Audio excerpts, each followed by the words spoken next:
We're going to talk now on Parshat Hanan, which is in Chumash Dvarim, and we're going to talk about the meaning of Hanan. The word Hanan means begging. Okay? We know that Moshe Rabbeinu was not allowed to enter the Holy Land because why? He hit the stone with a stick. Okay, whatever that means. I know that it sounds very complicated, but there is much more that we don't know than what we know about the whole situation over there. But what is more what's more inspiring over here, and what makes more of an inspiration, is how Moshe Rabbeinu dealt with the situation. We have to understand and look at his background, where he basically went with the Jews from Egypt. He took them out from Egypt, and he was with them in the desert the whole time for years and years and years. And he went through with them all these different ups and downs, and they fought the Amaleki, and they had all these crazy situations that they went through. And finally the day comes where they want to enter the Holy Land, and God says, no, remember, you cannot enter the Holy Land.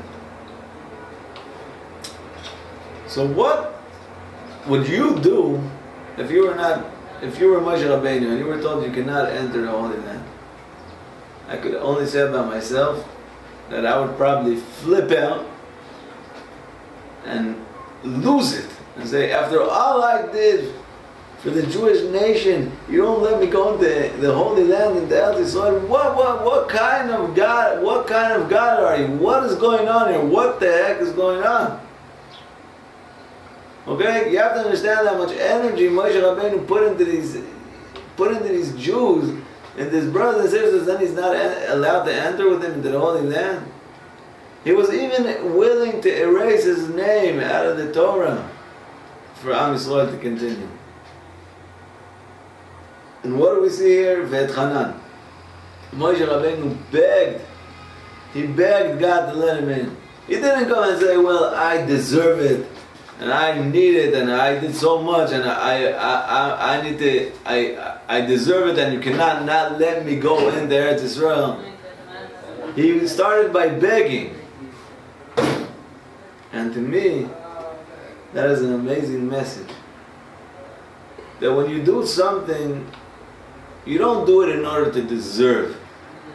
Especially when you work with other Jewish people. You don't help other people to deserve this and to deserve that, and then you get a medal of honor. And he helped Israel because the Jews, because he believed in helping them.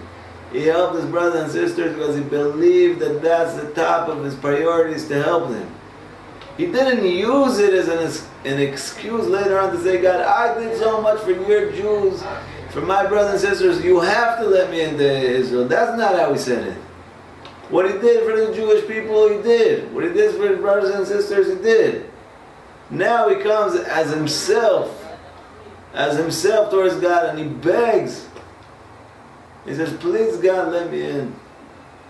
And what's amazing is that even though God didn't let him go in, he still stayed a true believer with much love towards his Creator. Until today, he's an example of humbleness and the idea of giving to each other.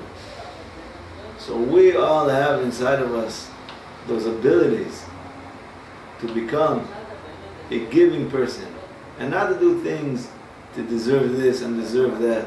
And you do somebody a favor, then you're allowed to ask him, and you want to tell him, I helped you, give me this, I did this, now give me this. And obviously towards God, you can't say, God, you know what, I did this and I did this, God, give me this because I deserve it. Even Moshe Rabbeinu didn't approach God in that way of, give me, I deserve it. So we should all be merited to achieve those characters, and we grow much closer and closer to God and achieve the best goals in life, which is loving God and loving His ways and becoming closer in every day and every way. And Shabbat Shalom to all of you. Thank you for listening. For Mashivenu, I'm Rabbi Channon, and Barry is the one filming. Thank you for everything.